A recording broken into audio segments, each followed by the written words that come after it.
The Intergalactic Academy's xenobiology classroom buzzed with nervous energy as Professor Zethkari announced the day's demonstration. Representatives from 12 different species had brought their most fearsome war beasts to showcase the pinnacle of military evolution across their respective worlds. Marcus Chen sat in the back row, the only human among his classmates. At 19, he was still adjusting to life at the academy, where beings from across the galaxy came to study together. His presence had initially caused quite a stir. Humans were relatively new to the galactic community, having only achieved faster-than-light travel 50 years ago. Today, Professor Zethkari's forearms gestured dramatically. We shall witness the apex predators that have shaped warfare across our civilizations. Remember, maintain your distance. These creatures are bred for one purpose: destruction. The first demonstration came from the Vorthak Dominion. Their representative, a towering insectoid named Klisk, led a creature that resembled a cross between a rhinoceros and a tank. The Gorthak Warhorn stood 8 feet tall, its armored hide gleaming under the classroom lights. Bone spikes protruded from its shoulders and its eyes glowed with bioluminescent fury. The Gorthak, Klisk clicked proudly, can charge through reinforced steel walls. Its horn has pierced the hull of battleships. 3 of these beasts conquered the moon of Xeris Prime. The class murmured in appreciation, maintaining a respectful distance as the creatures snorted and pawed the ground with hooves that could crush stone.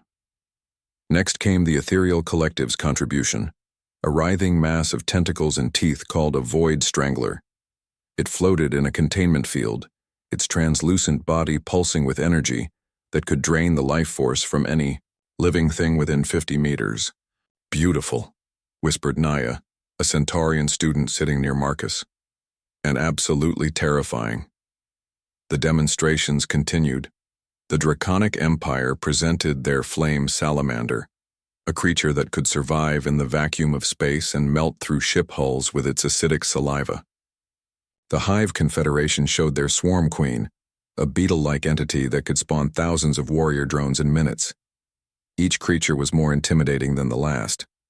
Razor-sharp claws, venomous fangs, armored hides that could deflect, plasma rounds, telepathic abilities that could drive enemies insane. The galaxy's war beasts were truly the stuff of nightmares. Finally, it was the Zephyrian Republic's turn. Their representative, an elegant being with crystalline skin, guided forward what appeared to be their ultimate creation, the Shadow Maw. Standing 12 feet tall on 6 legs, the Shadow Maw was a creature of living darkness. Its form seemed to absorb light itself, making it difficult to look at directly. When it moved, reality seemed to bend around it. Its mouth opened to reveal rows of teeth that existed in multiple dimensions simultaneously.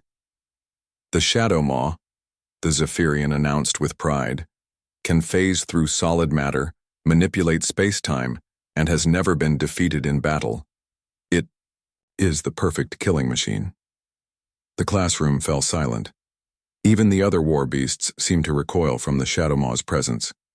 Students pressed themselves against the walls, some of the more sensitive species beginning to show signs of distress. That's when Marcus stood up. Fascinating, he said, pulling out his tablet to take notes. What's its emotional range like? The Zephyrian blinked, or what passed for blinking with crystal eyes. Emotional war range? Yeah, Marcus said, walking casually toward the creatures. Several students gasped. I mean, you've got all this incredible destructive capability, but what about their psychological needs? Social structure. Do they play? Play? Professor Zethkari's voice cracked. Mr. Chen, these are instruments of war, not... Marcus had reached the Gorthak Warhorn. Without hesitation, he extended his hand toward the massive creature. The classroom held its collective breath. The Warhorn sniffed his hand, then, to everyone's amazement, lowered its massive head. Marcus began, scratching behind what might charitably be called its ears. Good boy, he murmured. You're just a big softy, aren't you? The creature's eyes stopped glowing. It made a sound suspiciously like purring. Marcus moved to the next beast. The Void Strangler's tentacles, which had been writhing menacingly, suddenly became still as Marcus approached. He held out his hand to the containment field's edge. "Hey there, beautiful," he said softly. "You're not so scary. Just misunderstood, right?" The Void Strangler's bioluminescent patterns shifted from angry reds to curious blues and greens. One by one, Marcus approached each warbeast. The flame salamander nuzzled his shoulder. The Swarm Queen's drones began arranging themselves in playful patterns around his feet. The creatures that had terrified an entire classroom of Galactic students were now vying for his attention like oversized puppies. Finally, he approached the Shadow Maw. The creature of living darkness regarded him with what might have been curiosity. Reality warped around it as Marcus stepped closer.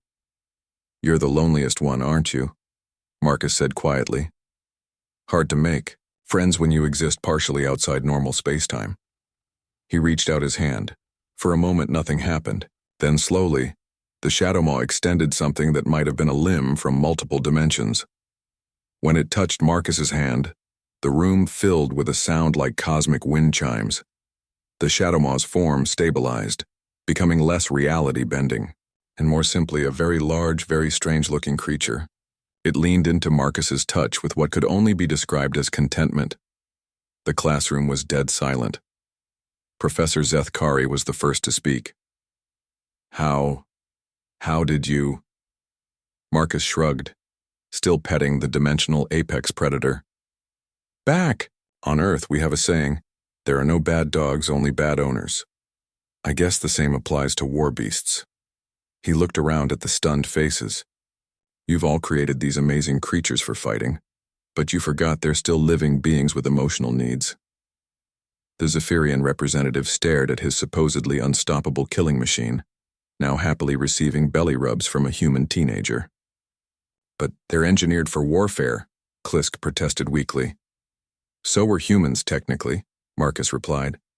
"Evolution made us persistence hunters and tribal warriors, but we also learned to love, to play, to form bonds across species." Titan gestured to the creatures around him, now a surprisingly peaceful menagerie. "Maybe the real question isn't how to make the perfect weapon, but how to make the perfect companion." As the class ended and the various representatives attempted to coax their now docile war beasts back to their transport carriers, Professor Zethkari approached Marcus. "That was unprecedented," the professor admitted. "How did you know it? Would work?" Marcus smiled, watching as the Shadow Maw playfully phased in and out of reality, clearly showing off for his benefit. "On Earth, we have millions of species. We learned that understanding and empathy usually work better than fear and force. Besides," he added with a grin, "everything wants to be loved, even cosmic horror creatures." From that day forward, the Intergalactic Academy's xenobiology curriculum included a new mandatory course, Interspecies Emotional Intelligence, taught by a young human who had proven that sometimes the most powerful force in the universe wasn't destruction, it was compassion. And the Shadow Maw never did return to military service. It spent its retirement happily existing across multiple dimensions in Marcus's dorm room, occasionally helping him with his interdimensional physics homework.